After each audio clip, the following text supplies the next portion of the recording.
తెలుగు నాటక రంగానికి ఒక ఆభరణం.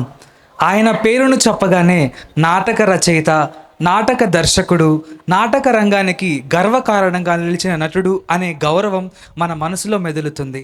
కేవలం నాటక రంగానికే కాకుండా చలనచిత్ర రంగంలో కూడా తన ప్రతిభతో మంచి పేరును సంపాదించారు. కృష్ణేశ్వరరావు గారు పొన్నూరు సమీపంలోని బోడపాడు గ్రామంలో సాంప్రదాయ కుటుంబంలో జన్మించారు. బాల్యంలోనే ఆయనకు నాటకాలపై అపారమైన ఆసక్తి కలిగింది. ఈ ఆసక్తి ఆయన్ను నాటక రంగంలో గట్టిగా ఆకర్షించింది. తరువాయి ఆయన నాటక రంగంలో మహామహులతో పరిచయం కలిగి అనేకామ కథలు అనే సినిమా ఆయనకు మరుపురాని అనుభవం మరియు ప్రేక్షకులకు స్ఫూర్తినిచ్చే కథాచిత్రం. చలనచిత్ర రంగంలో పిఎల్ నారాయణ, ప్రభాకర్ రెడ్డి గారు, ఆర్ నారాయణమూర్తి, వంశీ గారు వంటి ప్రముఖులందరూ కృష్ణేశ్వరరావు గారిని అభిమానించారు. వంశీ గారు ఆయన ప్రతిభను గుర్తించి తగిన పాత్రలను ఇచ్చి ప్రోత్సహించారు. కృష్ణేశ్వరరావు గారు కూతురు కోసం అనే చలనచిత్రంలో ఉత్తమ విలన్ పాత్రలో అద్భుతంగా నటించి భరతమణి అవార్డును సొంతం చేసుకున్నారు. ఆయన పాత్రల వైవిధ్యం, ఆవిష్కరణ కళను అందరూ ప్రశంసించారు. ఇటీవల విడుదలైన విరూపాక్ష చిత్రంలో కొద్ది నిమిషాల పాటు మాత్రమే కనిపించిన ఆ పాత్ర ద్వారా ఆయనకు మంచి పేరు వచ్చింది. ఈ చిత్రం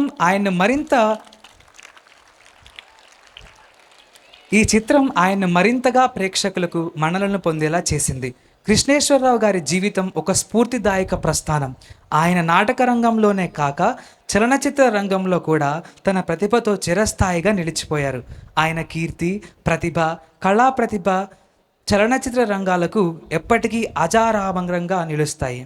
మీ విశిష్ట ప్రస్థానం, నాటక రంగం, చలనచిత్రాల్లో మీ రచన, నటన ప్రతిభలను అందరికీ అందించగలిగినందుకు మేము గర్విస్తున్నాము. మీ వంటి మహానుభావులు మా కళాశాల మైదానంలో అడుగుపెట్టడం మాకు మహాధాన్యం. మన ప్రియతమ ఎల్లాప్రగడ సౌభాగ్య కృష్ణేశ్వరరావు గారిని వినమ్రయంగా వేదికపైకి ఆహ్వానిస్తూ వివిఐటి తరపున మిమ్మల్ని హృదయపూర్వకంగా స్వాగతిస్తూ దయచేసి ముందు వచ్చి మా నూతన విద్యార్థులను ఉద్దేశించి మీ ప్రేరణాత్మక సందేశాన్ని అందించాలని మనస్ఫూర్తిగా అభ్యర్థిస్తున్నాము. మీ అందరూ ఒక నిర్మాణాత్మక సమాజాన్ని, అంటే ఇంజనీర్స్ అంటే నిర్మించేవాళ్ళు, ఆ సమాజ నిర్మాణంలో భాగస్వాములు అవటానికి ఇవాళ మీరు ఈ ఫస్ట్ ఇయర్లో జాయిన్ అయ్యారు. మీ అందరికీ మనఃపూర్వక శుభాకాంక్షలు, అభినందనలు తెలియజేస్తున్నాను. అలాగే రేపు లేదు, ఎల్లుండి మనకి ఇండిపెండెన్స్ డే సెలబ్రేషన్స్. కాబట్టి 1.5 రోజుల ముందుగానే మీకు ఆగస్టు 15 స్వతంత్ర దినోత్సవ శుభాకాంక్షలు కూడా మీకు తెలియజేసుకుంటాం.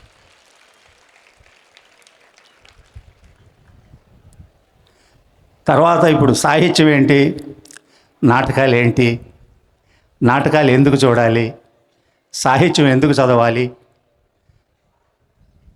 అనేది మీతో ముచ్చటించాలి. కానీ అది ఎవరికి వాళ్ళకే అనుభవం అవుతుంది. అందుకని అది కొద్దిగా నిదానంగా మాట్లాడదాం. ముందుగా ఒక మంచి విషయాన్ని గుర్తు చేసుకుందాం. మొన్న ఈ ప్యారిస్ ఒలింపిక్స్ జరిగాయి. దాంట్లో అథ్లెటిక్స్లో ఒక రూల్స్ తెలియక అదే విన్నింగ్ లేన్ అనుకొని ఆగిపోతే అతని వెనకాల వచ్చిన ఈ ఫెర్నాండెస్ అతన్ని ఇది కాదు, ఇంకా ముందుకెళ్ళాలి నువ్వు అని చెప్పి అతన్ని ముందుకు దోసి అతను గెలవడానికి కారణమయ్యాడు. మీలో చాలామంది చదివే ఉంటారు, మీ వచ్చింది అది వార్త బాగా మొన్న రీసెంట్గా. అంటే బంగారు పథకాన్ని, ఒలింపిక్స్లో గోల్డ్ మెడల్ని వదులుకున్నాడు అతను, ఇంకో ఆటగాడిని ముందుకు నెట్టి. ఒలింపిక్స్లో గోల్డ్ మెడల్ అంటే మామూలు విషయం కాదు. దాన్ని కూడా అతను వదిలేశాడు. విలేకరులు అడిగారట, నువ్వెందుకు, ఏం లేదు నువ్వు వెళ్ళిపోతే నీకే వచ్చేది కదా, గోల్డ్ మెడల్ ఎందుకు వదిలేసావు ఫెర్నాండెజ్ అని. అతనికి రూల్స్ తెలియక, భాష అర్థం కాక ఆగిపోయాడు. రూల్స్ తెలిసి భాష తెలిసిన వాడిని నేను. మోసంతో గెలవటం గొప్ప కాదు, నిజాయితీగా గెలవాలి. ఈ బంగారు పథకం కంటే కూడా నాకు నీతి నిజాయితీ ముఖ్యం అనిపించాయి అని చెప్పాట అతను, రాశారు ఇది. అంటే ఇక్కడ గోల్డ్ మెడల్ కంటే కూడా ఒక విశిష్టమైనటువంటి ఉన్నతమైన పథకంగా తనే నిలిచాడు ఫెర్నాండెజ్. అతనే ఒక బంగారు పథకం అయ్యాడు జాతికి, ఈ ప్రపంచ మానవాళికి. అంటే ఇంగ్లీష్లో ఒక సేయింగ్ ఉంటుంది, టాలెంట్ డిఫర్స్ విత్ మారల్స్ అని. టాలెంట్కి మారల్స్కి సంబంధం లేదని. ఆ గొప్ప నిజాయితీని ప్రదర్శించాడు అతను, ఒక గొప్ప మానవీయ పతాకగా నిలిచాడు. ఇది ఎందుకు చెబుతున్నానంటే, ఆటల్లో కానీ చదువులో కానీ జీవితంలో ఏ రంగంలో అయినా సరే స్పర్ధయా వర్ధతే విద్య అంటారు. అంటే పోటీ ఉంటేనే విద్య పెరుగుతుంది, కాంపిటీషన్ ఉండాలి, అది ఆరోగ్యకరంగా ఉండాలి, నిజాయితీగా ఉండాలి. అది పోటీలో. ఇవాళ మనం చూస్తున్నాం, చాలామంది నాకంటే వాళ్ళకి కోచ్ అయిన బాధపడుతున్న వాళ్ళు, అయ్యో నేను అందుకోలేకపోయానని డిప్రెషన్కి గురయ్యేవాళ్ళు ఉన్నారు. అది కాదు. ఆ స్పోర్టివ్నెస్ సంఘటనని సాహిత్యం తీసుకుంటుంది. అది కథల్లో వస్తుంది, నాటకాల్లో వస్తుంది, సినిమాల్లోకి వస్తుంది. వేరే పాత్రలతో వేరే రకంగా పెడతారు, కానీ మూలం మాత్రం ఈ నిజ జీవితంలో జరిగిన సంఘటన. అది సాహిత్యంలో చోటు చేసుకుంటుంది. అందుకే సాహిత్యం చదవాలి. గతంలో జరిగిన గొప్ప సంఘటనలు తెలుస్తుంటాయి. ఇలాంటి సంఘటనలు ఇప్పుడు మన చుట్టూ మీలోనే చాలామందికి, మీ స్నేహితుల్లోనే ఉన్నతమైన వాళ్ళు ఉంటారు, గొప్ప ఆలోచన ఉన్న వాళ్ళు ఉంటారు. మీ పట్ల వాళ్ళు గొప్పగా ప్రేమ కురిపించినటువంటి, ఒక మానవీయ విలువల్ని చూపించినటువంటి సంఘటనలు ఎన్నో ఉంటాయి. అలాగే మీరు మీ స్నేహితుల పట్ల కూడా చూపించుంటారు. అది అలాంటి వాటిని సాహిత్యం రికార్డ్ చేస్తుంటుంది, జీవితంలో జరిగే వాటిని.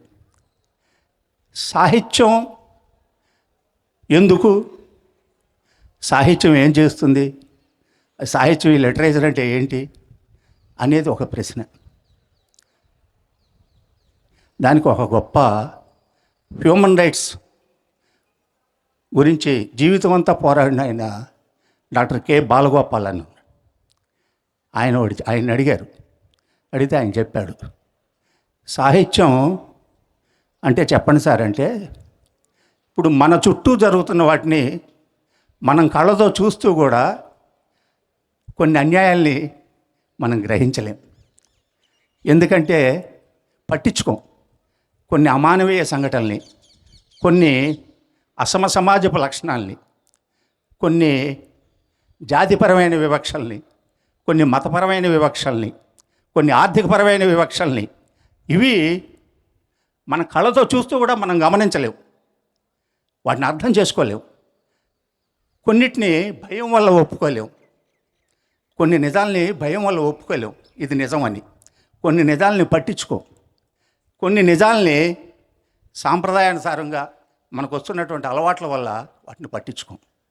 అదిగో ఆ నిజాల్ని, ఇవి మీరు ఇందుకు పట్టించుకోవటం లేదు, మీరు ఇందుకు పట్టించుకోవాలి అని తెలియజెప్పేదే సాహిత్యం.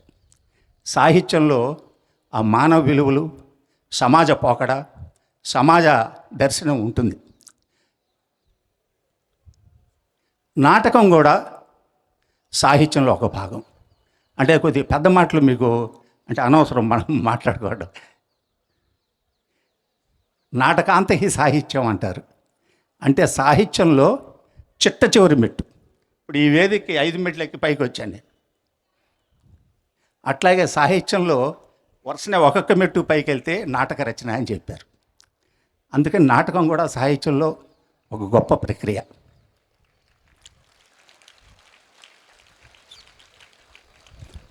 ఈ నాటకం మనకి సమాజాన్ని చూపిస్తుంది, సమాజంలో ఉన్న అసమానతల్ని తెలియజేస్తుంది, సమాజంలో జరిగే అన్యాయాల్ని ప్రశ్నిస్తుంది. కొన్నిసార్లు ప్రశ్నిస్తుంది, కొన్నిసార్లు ఆదేశిస్తుంది, కొన్ని చోట్ల ఉపదేశంగా చెబుతుంది, కొన్ని చోట్ల ఆలోచింపజేస్తుంది. మీకు దీని గురించి ఒక చిన్న ఉదాహరణ చెప్తాను. గిరీష్ కర్నాడ్, ఈ పేరు వినే ఉంటారు మీరు ఎవరన్నా. గిరీష్ కర్నాడ్ అనే పేరు విన్నారా? భారతదేశంలోనే అత్యున్నత సాహిత్య పురస్కారం జ్ఞానపీఠ అవార్డు అంటారు.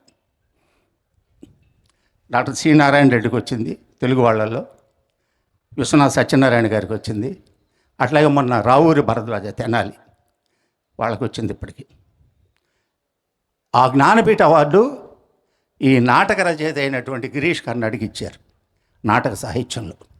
అంటే నాటకాల్లోనే నోబెల్ ప్రైజ్ వచ్చిన వాళ్ళు కూడా ఉన్నారు. ఫ్రాన్స్కి చెందినటువంటి శామ్యూల్ బెకెట్ ఆయన పేరు. వెయిటింగ్ ఫర్ గాడాట్ అనే ఒక నాటికి ఆయనకి నోబెల్ అవార్డు వచ్చింది. అంటే నాటకం కూడా సాహిత్యంలో ఒక భాగం తెలియజేయడానికి చెబుతుంది. ఆ గిరీష్ కర్నాడ్ గారు హయవదన అనే ఒక నాటకానికి ప్రారంభం ఓపెన్ చేస్తాడు. నాటకానికి ముందు ఒక నటో సూత్రధారుడు వాళ్ళ ప్రక్రియ. ఆయన వచ్చి వినాయకుడి ఫోటో పెట్టి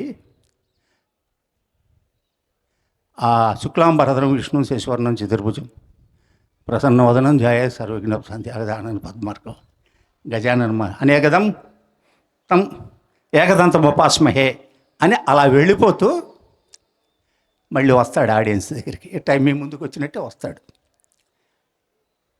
నమస్కారం పెట్టి, మేము ప్రదర్శించబోయే ఈ నాటిక ఏ వక్రము అంటే ఏ విఘ్నము లేకుండా, ఏ వంకర లేకుండా సక్రమంగా జరగాలి స్వామి అని ప్రార్థించాం. చూశారా వినాయకుడిని? వినాయకుడికి ఎన్ని వంకరలు ఉన్నాయో చూశారా? అన్ని వంకరలు ఉన్న వినాయకుడిని ఏ వంకర లేకుండా చేయని ప్రార్థిస్తున్నాం మనం అన్నాడు. ఫస్ట్ ఇంట్రడక్షన్ అది నాటకానికి. అన్ని వంకరలు ఉన్న వినాయకుడిని ఏ వంకర లేకుండా మా కార్యక్రమం సక్రమంగా జరిగేట్టు చూడు స్వామి అని ప్రార్థించాం. అంటే అంటే పరిపూర్ణమైనటువంటి సత్యము, పరిపూర్ణత అనేది ఎక్కడ ఉండదు. ఏదో ఒక చిన్న లోపం ఉంటుంది. ఇన్ని వంకరలు ఉన్న వినాయకుడినే వంకర లేకుండా చేయమంటున్నావే, మనిషి అన్న తర్వాత ఏదో లోపం లేకుండా ఉండదు అని గమనించమని కోరుతున్నాను అని. హైవాదన అంటే గుర్రపు ముఖం, హార్స్ ఫేస్, గుర్రపు ముఖము కలిగిన వాడు అని నాటకం ఆయనే రాశాడు. కానీ ఇది విన్న తర్వాత చాలామందికి కరెక్టే, జీవితం నిజం, నాటకం అబద్ధం, ఇది మాత్రం సత్యం. జీవితమే నిజం, నాటకం అబద్ధం. కానీ ఈ నిజంలో ఉండే లోపాలని సరిచేసుకోమని చెప్పే అబద్ధం ఆ నాటకం. నిజాన్ని గ్లోరిఫై చేస్తుంది, నిజాన్ని సాలిడ్ చేస్తుంది. నీ సమాజం ఇలా ఉండాలని చెప్పేటువంటిదే నాటకం. అందుకని నాటకానికి ఇప్పుడు కాదు, ఎప్పుడో గ్రీకు నాగరికతలో నాటకాలు ఉన్నాయి, రోమ్ నాగరికతలో నాటకాలు ఉన్నాయి, భారతదేశంలో ఎప్పుడో ప్రాచీన కాలం నుంచి ఉన్నాయి నాటకాలు. ఈ నాటకం అనేది కొన్ని వేల సంవత్సరాలుగా జరుగుతున్నటువంటి, అవిచ్ఛిన్నంగా వస్తున్నటువంటి ఒక మాధ్యమం, దృశ్య మాధ్యమం, విజువల్ మీడియా, స్టేజ్ మీద జరిగేటువంటి ఆ నాటకం. అంటే ఇప్పుడు మీకు జరిగిన, ఇప్పుడు మీ సార్స్ ఉన్నారు, మీ ప్రొఫెసర్సు, మీ టీచర్సు, వాళ్ళు చాలా కాలం శ్రమించి వాళ్ళు నేర్చుకున్నటువంటి ఆ పాఠం యొక్క సారాన్ని మీకు క్లాస్ రూమ్లో బోధిస్తుంటారు, మీరు వింటుంటారు. ఆయన ఒక్కడే ఉంచుకోడు, అది కూడా ఒక పెర్ఫార్మెన్స్. మీ ప్రొఫెసర్ గారు చేసేది ఇట్ ఈజ్ ఎ పెర్ఫార్మెన్స్. మీకు ఆ క్లాస్ రూమ్లో ఉన్న 40 మందికో 50 మందికో తన విజ్ఞానాన్ని ఆయన పంచుతున్నాడు, ఇస్తున్నాడు. అలాగే మీరు ఒక కథలో ఒక మంచి విషయం చదివారనుకోండి, అది మీ ఒక్కళ్ళ దగ్గరే ఉంటుంది. మీ వరకే అర్థమవుతుంది ఆ కథ. కానీ ఆ విషయాన్ని మీరు తెలుసుకున్నటువంటి ఒక నీతిని కానీ, ఒక స్నేహితుడి యొక్క గొప్పతనాన్ని కానీ, అమ్మా నాన్నల ప్రేమను కానీ, లేకపోతే ఇంకే వాటెవర్ సమాజంలో మీరు అనుభవిస్తున్నటువంటి, చూస్తున్నటువంటి పొందినటువంటి ఒక అనుభూతిని, అంటే ఒక ఎక్స్పీరియన్స్ని, ఒక మంచిని మీరు మీ స్నేహితుడితో చెప్పుకుంటే అది వ్యక్తిగతం, మీ ఇద్దరు మాట్లాడుకుంటారు. కానీ ఇంట్రెస్ట్ ఉన్న వాళ్ళు మీరు దాన్ని ఒక చిన్న స్కిట్ లాగా తయారు చేసి ఇట్లా 1000 మంది ముందు ప్రదర్శించారనుకోండి, 1000 మంది చైతన్యవంతులు అవుతారు. 1000లో కొంతమంది అన్నా దాన్ని ఆలోచిస్తారు, 1000లో ఇంకొంతమంది దానికి ప్రభావితులు అవుతారు. అది నాటకం యొక్క ప్రయోజనం. అంటే కథ చదివితే మనమే చదువుకుంటాం ఒక్కళ్ళమే. అది అందుకని నాటకం యొక్క ప్రాధాన్యత సమాజంలో చాలా ఎక్కువగా ఉంటుంది. అయితే సినిమాలు కూడా ఈ పని చేస్తున్నాయి, సినిమా కూడా చెబుతుంది. కానీ నాటకం ఎందుకు అందరూ చెబుతుంటారు అంటే, మీరు వినే ఉంటారు ఎవరన్నా కొంతమంది అన్నా, అందరు కాకపోయినా, అది సజీవ కళ, జీవకళ, సినిమా కాదు నాటకం గొప్పది అంటే.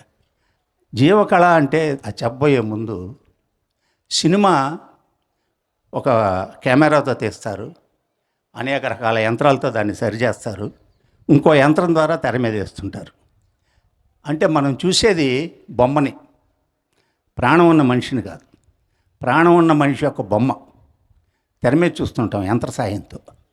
కానీ ఇన్ కేస్ ఆఫ్ థియేటర్, రంగస్థలం వచ్చేటప్పటికి మీలాగే రక్తమాంసాలు ఉన్నటువంటి, మీలాగే అనుభూతి చెందేటువంటి, మీతో పాటు ఉన్నటువంటి ఒక సజీవమైన వ్యక్తి అక్కడ నటిస్తుంటాడు.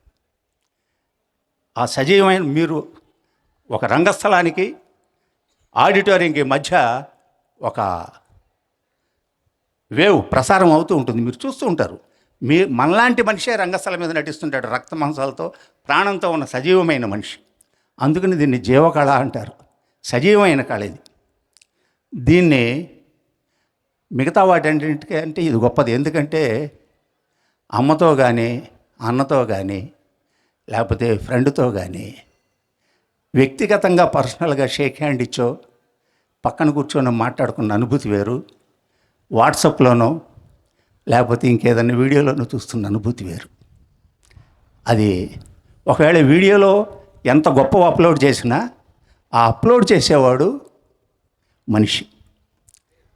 ఒక్కసారి అది వీడియోకి ఎక్కిన తర్వాత అది యాంత్రికత అవుతుంది, దాంట్లో జీవం ఉండదు, 100% ఉండదు. మీరు బొమ్మనే చూసేది. కానీ మానవ సంబంధం, మనిషితో మనిషి కాంటాక్ట్, ఎదురుకుండా ఒక సజీవమైన మనిషితో ఉండేది, అది థియేటర్ నాలెడ్జ్, అది రంగస్థలం, అది నాటకం. అందుకనే నాటకం యొక్క ఇంపాక్ట్ ఎక్కువగా ఉంటుంది సమాజం మీద. ఎప్పుడైనా చాలా విషయాలను అది ప్రశ్నించింది. స్వరాజ్య పోరాట కాలంలో అద్భుతమైనటువంటి నాటకాలు సమాజాన్ని ప్రభావితం చేశాయి. చాలామందిని అంటే మనం స్టాండర్డ్గా ఎవరైనా చెప్పేది సత్యహరిచంద్ర చూశాడు గాంధీ గారు, ఆయన అప్పటి నుంచి సత్యం మాట, ఇది ఎప్పటి నుంచో కొట్టే మాట, ఎందుకంటే స్టాండర్డ్ సేయింగ్ ఎప్పుడు చెబుతుంటారు. అట్లా చాలామందిని, ఒక తెలంగాణ రైతాంగ సాయుధ పోరాటం బహుశా మీరు వినుండరు, మీ జనరేషన్కి వచ్చేటప్పటికి అది పోయి ఉంటుంది. దాంట్లో మా భూమి అనే నాటకం, ముందడుగు అనే నాటకం ఆ తెలంగాణ దొరల మీదకి వ్యతిరేకంగా సామాన్య జనాన్ని వాళ్ళని యాక్టివ్ చేసే.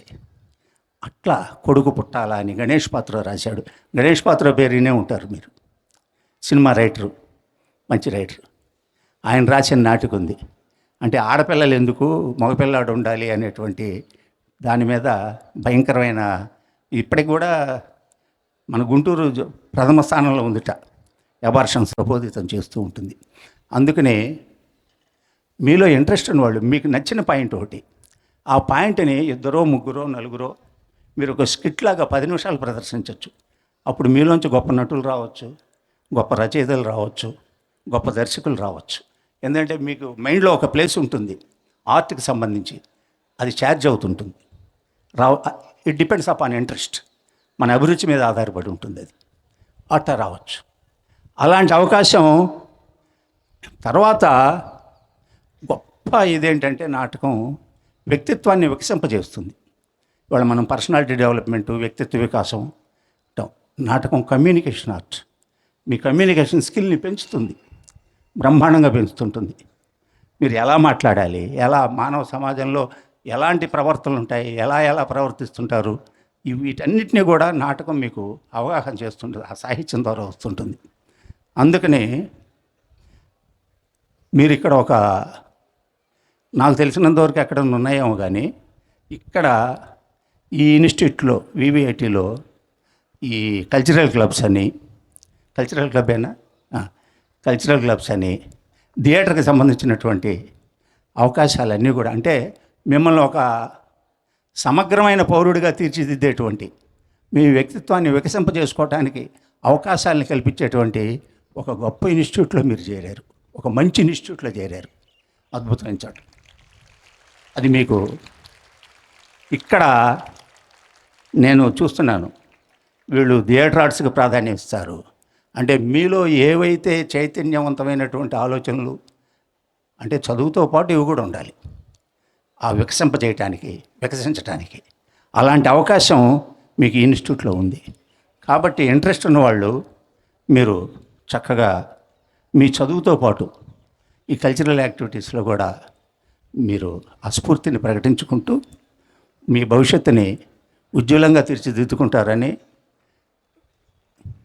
మీ అందరికీ ఒకసారి మళ్ళీ శుభాకాంక్షలు చెబుతూ, ఎందుకంటే ఎక్కువ చెప్పినా మీకు బోరు కొడుతుంది. All the best.